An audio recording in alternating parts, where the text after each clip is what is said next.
और उधर खबर है कि यूक्रेन जंग में एक और मॉस्को के अंत की कोशिश को रूस ने नाकाम कर दिया है। मतलब ये कि जैसे अप्रैल में रूस की नौसेना का सबसे खतरनाक जंगी जहाज मॉस्को काला सागर में डूब गया था, ठीक उसी तरह काला सागर में रूस की नौसेना के जहाज यूक्रेन के निशाने पर थे।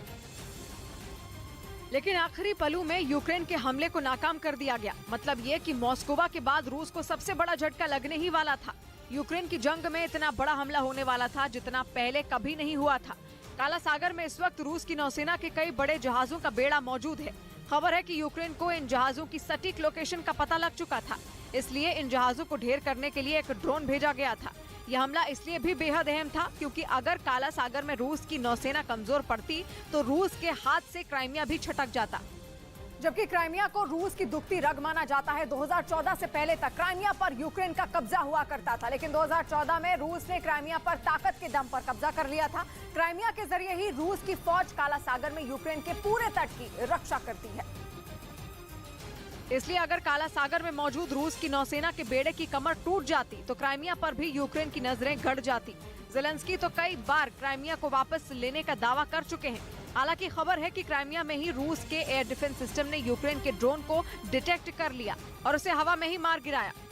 यूक्रेन का ड्रोन कहां से आया था और वो कौन सा ड्रोन था, ये अब तक साफ नहीं। लेकिन अंदाजा लगाया जा रहा है कि ये अमेरिका से मिला स्विच ब्लेड ड्रोन हो सकता है। ये भी एक तरह का आत्मघाती ड्रोन है जो सटीक और घातक हमले करने के मामले में बेजोड़ है। हालांकि यूक्रेन की फौज के पास तुर्की से मिले बायकताश ड्रोन भी हैं। मुमकिन है कि यह हमला तुर्की के उसी ड्रोन से किया गया हो। उधर मेक्सिको सिटी में हुए एक ट्रेन हादसे में एक महिला की मौत हो गई, जबकि 57 लोग घायल हो गए,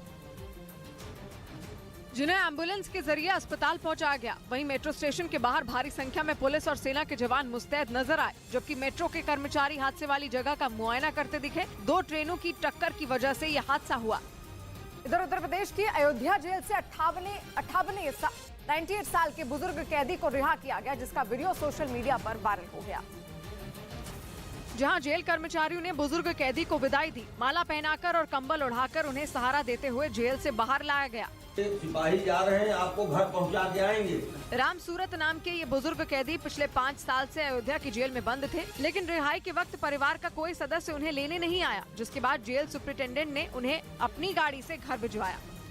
और उस बीच जर्मनी में केमिकल हमले की तैयारी करने के शक में ईरान के रहने वाले एक आदमी को गिरफ्तार कर लिया गया है। इजराइल के मीडिया के मुताबिक उस आदमी को भाई को भी हिरासत में लिया गया, जिन पर आरोप है कि उन्होंने जर्मनी में केमिकल हमला करने के लिए साजिश रची। जर्मनी की पुलिस ने जिस आदमी को गिरफ्तार किया उस पर लंबे वक्त से नजर रखी जा रही थी। आरोप है कि उस आदमी ने साइनाइड और राइसिन नाम के खतरनाक केमिकल से हमले की तैयारी कर रखी थी। राइसिन भी साइनाइड की तरह ही एक बेहद जहरीला केमिकल होता है। खबर के मुताबिक आरोपी के भाई ने भी प्लानिंग में उसका साथ दिया था, जिसे हिरासत में अब ले लिया गया है। बताया गया कि जर्मनी को इस हमले की प्लानिंग की खबर किसी दूसरे देश की खुफिया एजेंसी से काफी पहले ही मिल गई थी, जिसके बाद उसकी पुलिस ने आरोपी को गिरफ्तार कर लिया। हालांकि जर्मनी की पुलिस को उसके घर से किसी तरह का केमिकल नहीं मिला।